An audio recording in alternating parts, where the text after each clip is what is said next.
గుంటూరు జిల్లా నియోజకవర్గ కేంద్రం ప్రతిపాడు జిల్లా పరిషత్ ఉన్నత పాఠశాలలో స్కూల్ గేమ్స్ ఫెడరేషన్ నియోజకవర్గ ఆటల పోటీలను ప్రారంభించి కార్యక్రమాన్ని ఉద్దేశించి మాట్లాడుతున్న ప్రతిపాడు నియోజకవర్గ శాసనసభ్యులు బుర్ల రామాంజనేయులు. బైపీసీ తీసుకున్నారు అనుకోండి, మంచి మార్కులు వచ్చి డాక్టర్ కావచ్చు, లేదా తక్కువ ర్యాంక్ వస్తే వెటర్నరీ డాక్టర్ కావచ్చు, ఇంకా తక్కువ వస్తే అగ్రికల్చర్ ఆఫీసర్ కావచ్చు, లేదా ఇంకా తక్కువ వస్తే మిగిలినటువంటి చోట్ల మంచి ఉద్యోగాలు వస్తాయి. మ్యాథ్స్ తీసుకున్నారనుకోండి, ఎంపీసీ తీసుకున్నారనుకోండి, ఇంజనీర్లు కావచ్చు. ఆ తర్వాత మీరు ఐఐఎంలో చేరవచ్చు, మేనేజ్మెంట్ కోర్సులు చేయొచ్చు. ఇంజనీర్లు అయిన తర్వాత ఇంకా అనేక రకాలైనటువంటి అవకాశాలు ఉంటాయి. లేదా ఆర్ట్స్ చేరారు అనుకోండి, హెచ్ఈసి, దాంట్లో కూడా లాయర్లు కావచ్చు, ఎస్ఐలు కావచ్చు, గ్రూప్ 1 కావచ్చు, గ్రూప్ 2 కావచ్చు. అంటే వీళ్ళు అక్కడ కాకూడదని కాదు, ఎక్కడైనా కావచ్చు. సిఏ చేయొచ్చు. ఇవన్నీ కూడా ఉన్నాయి. ఫస్ట్ మీరు 10th అనేటువంటి గేటు దాటాల.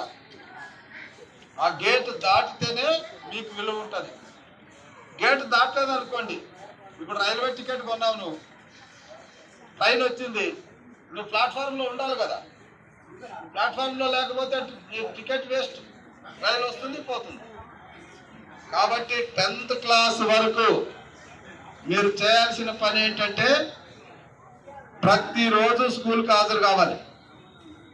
ఒక్కరోజే కదా, వెళ్ళకపోతే ఏమవుతుందంటే, ఈరోజు 24వ తేదీ, అవునా? 24వ తేదీనా? ఈరోజు నువ్వు స్కూల్కి రాకపోతే 24వ తేదీ మళ్ళీ వస్తుందా? ఎప్పుడు రాదు. నెక్స్ట్ మంత్ 24 వస్తుంది, కానీ ఇది రాదు. ఆ మంత్ 24 వచ్చినా ఆ సంవత్సరం రాదు.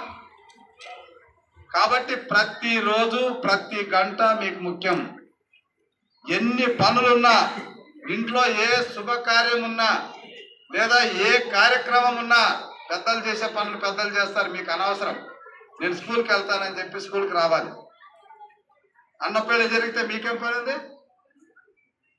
ఏదో ఆ రోజు చూడాలి, మళ్ళీ రావాలి. చాలా చోట్ల నేను చూస్తుంటాను. అలాంటి ఇర్రెగ్యులారిటీ ఉండకూడదు. మొట్టమొదటి చేయాల్సింది రెగ్యులర్గా స్కూల్కి రండి. 2, టీచర్లు చెప్పే పాఠం పట్ల గురుత్వాన్ని పెంచుకోండి. ఫస్ట్ గురువులో మీ అమ్మా నాన్నని చూసుకోండి. వాళ్ళు చెప్పేదాన్ని శ్రద్ధగా వినండి, సగం చదువు వస్తుంది.